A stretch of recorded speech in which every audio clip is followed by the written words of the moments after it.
দেখেন ভাই দেখেন, আমরা ছোটবেলায় জানতাম যে দুধরাজ সাপ নামে একটা সাপ ছিল।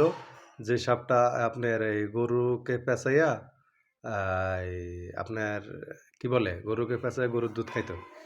এখন দেখেন এই যে ছোট বাছুরটারে কিভাবে প্যাঁচ দিয়ে ধরছে, অনেক চেষ্টা করতেছে, সাপটা পইড়াও আবার পড়তেছে না। খুবই মানে দেখতেও যেরকম ভয়ানক মনে হচ্ছে, গরুর কাছেও তেমন, বাছুরের কাছেও তেমন বিরক্ত মনে হচ্ছে। বারবার চেষ্টা করেও ইয়ে করতে পারতেছে না। আর এটা যেহেতু জাতিসাপ, কেউ এর সামনে যাওয়ারও সাহস পাচ্ছে না। দেখেন এই সবাই আসলে সাবধান থাকবেন। কখন কোথায় কোন ধরনের বিপদ ঘটে, সাবধানতার আসলে শেষ নাই।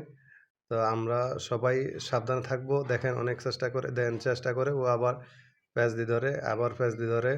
অনেক চেষ্টা করতেছে, গরুটা আবার চেষ্টা করতেছে। দেখেন চেষ্টা করার পরেও চেষ্টার কোনো ত্রুটি নেই। গরুর বাছুরটা অনেক চেষ্টা করতেছে। দেখেন বারবার সে ফাল দিতেছে, বারবারই পইড়া যাইতেছে, আবার বারবার এটা প্যাঁচ দিয়ে ধরতেছে।